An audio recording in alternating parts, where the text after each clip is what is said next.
Oke, baik, terima kasih atas waktu dan kesempatan yang diberikan kepada saya. Saya Cina Roslin Tawa. Di sini saya akan mempresentasikan makalah yang berjudul Tingkat Keberhasilan Belajar Mengajar. Nah, di sini saya akan membawakan materi yang pertama, itu adalah tingkat keberhasilan. Keberhasilan merupakan suatu pencapaian terhadap keinginan yang telah kita niatkan untuk kita capai atau kemampuan untuk melewati dan mengatasi diri dari satu kegagalan-kegagalan berikutnya. Oke, baik, di sini ada 4 tingkat keberhasilan. Yang pertama itu istimewa atau maksimal. Apabila seluruh bahan pelajaran yang diajarkan itu dapat dikuasai oleh siswa. Yang kedua itu baik sekali atau optimal. Apabila sebagian besar siswa hanya menguasainya hanya 76 sampai dengan 99%. Yang ketiga itu baik atau minimal. Nah, baik minimal ini apabila siswa menguasai materinya hanya 60 sampai dengan 75. Yang keempat ini kurang. Nah, yang kurang ini apabila bahan pelajaran yang diajarkan kurang dari 60% dikuasai oleh siswa. Nah, materi yang kedua ini adalah program perbaikan. Program perbaikan merupakan satu kesatuan dengan proses pembelajaran. Program perbaikan ini dilaksanakan guna memperbaiki nilai siswa yang masih di bawah taraf minimal. Program perbaikan salah satunya yaitu dengan remedial. Nah, remedial juga dapat suatu pengajaran yang bersifat menyembuhkan atau membetulkan atau dengan singkat pengajaran yang membuat lebih baik. Dapat dikatakan pula bahwa pengajaran perbaikan itu berfungsi terapis untuk penyembuhan. Yang disembuhkan adalah berupa hambatan atau gangguan kepribadian yang seperti yang kita ketahui bahwa dalam proses belajar mengajar siswa diharapkan dapat mencapai hasil yang optimal. Sehingga apabila ada siswa yang belum berhasil mencapai hasil yang diharapkan, maka diperlukan suatu pengajaran yang membantu agar tercapainya hasil yang diharapkan. Dengan demikian pengajaran perbaikan diarahkan kepada pencapaian yang optimal sesuai dengan kemampuan masing-masing siswa.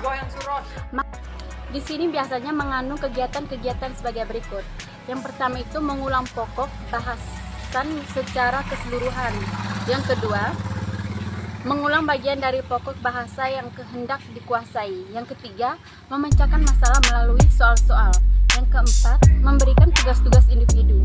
Yang kelima itu, proses belajar mengajar selalu menghasilkan hasil belajar yang diharapkan sampai di tingkat mana prestasi belajar yang telah dicapai. Sehubung dengan hal itu, salah satunya adalah sehubung dengan pelaksanaan proses belajar mengajar sendiri, yang antara lain adalah apakah proses belajar mengajar berikut pokok pembahasan baru mengulang seluruh pokok pembahasan yang baru saja diajarkan. Nah, keberhasilan proses belajar mengajar ini dilaksanakan yang pertama itu apabila 75% dari jumlah siswa yang mengikuti proses belajar mengajar mencapai taraf keberhasilan. Yang kedua itu apabila 75 atau lebih dari jumlah siswa yang mengikuti proses belajar mengajar mencapai taraf keberhasilan. Perbaikan pengukuran tentang taraf atau tingkat keberhasilan proses belajar mengajar ini ternyata berperan penting. Karena itu pengukuran harus betul-betul. Oke, baik, di sini saya akan membawakan materi yang ketiga, yaitu faktor-faktor keberhasilan. Jika ada guru yang mengatakan bahwa dia tidak ingin berhasil dalam mengajar, adalah ungkapan seorang guru yang sudah putus asa dan jauh dari kepribadian seorang guru. Mustahil setiap guru tidak ingin berhasil dalam mengajar apabila jika guru itu hadir ke dalam dunia pendidikan berdasarkan tuntunan hati nurani. Panggilan jiwanya pasti merintih atas kegagalan mendidik dan membina anak didiknya. Betapa tingginya nilai suatu keberhasilan sampai berusaha sekuat dan tenaga pikiran mempersiapkan program pengajarnya dengan baik dan sistematis. Namun terkadang keberhasilan dicita-citakan tetapi kegagalan yang ditemui disebabkan oleh berbagai faktor sebagai penghambatan. Sebaliknya, jika keberhasilan itu menjadi kenyataan, maka berbagai faktor itu juga sebagai pendukungnya. Berbagai faktor dimaksudkan adalah tujuan guru, anak didik, kegiatan pengajaran, alat evaluasi, bahan evaluasi, dan suasana evaluasi. Nah, ada berbagai faktor tersebut akan dijelaskan seperti yang pertama itu adalah tujuan. Tujuan adalah pedoman sekaligus sebagai sasaran yang akan dicapai dalam kegiatan belajar mengajar. kepastian dari perjalanan proses belajar mengajar hingga perumusan tujuan pengajaran, tercapai tujuan sama hal keberhasilan pengajaran. Sedikit banyak perumusan tujuan akan pengajaran yang dilakukan oleh guru, dan secara langsung guru mempengaruhi kegiatan belajar anak didik. Yang kedua itu guru. Guru adalah tenaga pendidikan yang memberikan sejumlah ilmu pengetahuan kepada anak didik di sekolah. Guru adalah orang yang berpengalaman dalam bidang profesinya dengan keilmuan yang dimilikinya.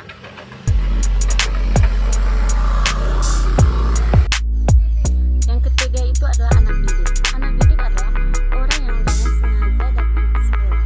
Orang tuanya yang memaksakan untuk mendidik agar menjadi orang yang berpengetahuan, dan kemudian harus kepercayaan orang tua anak didik oleh guru dengan kesadaran dan penuh keikhlasan.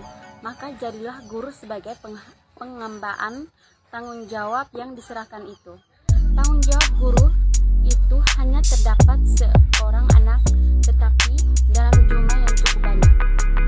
Anak dalam jumlah yang cukup banyak itu tentu saja dari latar belakang kehidupan sosial keluarga dan masyarakat yang berlainan. Karenanya anak-anak berkumpul di sekolah mempunyai karakteristik yang bermacam-macam. Kepribadian mereka ada yang pendiam dan ada yang periang, ada yang suka bicara dan ada yang kreatif, dan ada yang manja. Mereka juga dengan tingkat kecerdasan yang bervariasi biologis, mereka dengan struktur atau keadaan tubuh yang tidak selalu sama. Karena itu, perbedaan anak dari aspek biologis, intelektual, dan psikologis ini mempengaruhi kegiatan belajar mengajar, yang dengan ciri-ciri mereka masing-masing itu berkumpul di dalam kelas dan mengumpulkan tentu saja guru atau pengelolaan sekolah. Banyak sedikit jumlah anak didik di kelas akan mempengaruhi pengelolaan kelas. Misalnya 30-45 orang cenderung lebih sukar dikelola karena lebih mudah terjadi konflik di antara mereka. Hal ini akan mempengaruhi terhadap keberhasilan belajar mengajar, apalagi bila anak-anak yang kumpul itu sudah terbiasa kurang disiplin. Yang keempat itu kegiatan pengajaran.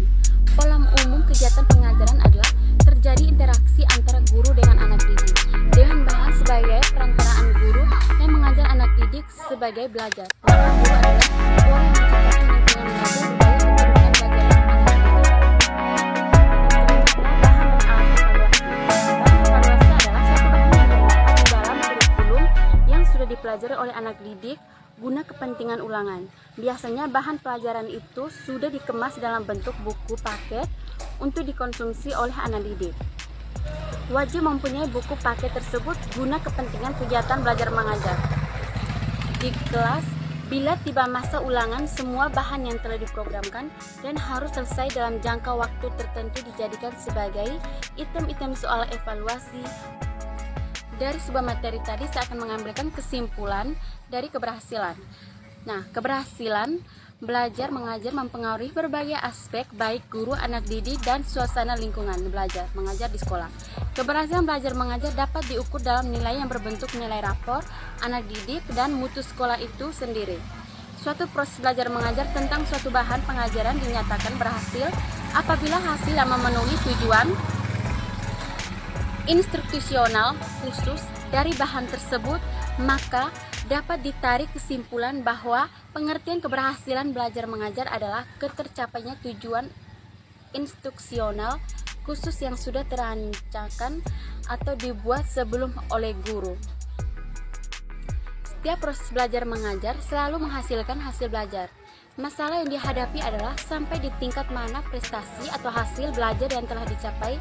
Sehubung dengan hal inilah keberhasilan proses mengajar itu dibagi atas beberapa tingkat atau taraf. Tingkat keberhasilan tersebut adalah sebagai berikut: istimewa, maksimal, baik sekali, optimal, baik atau minimal, dan kurang. Baik, terima kasih. Itu saja hasil presentasi dari makalah saya.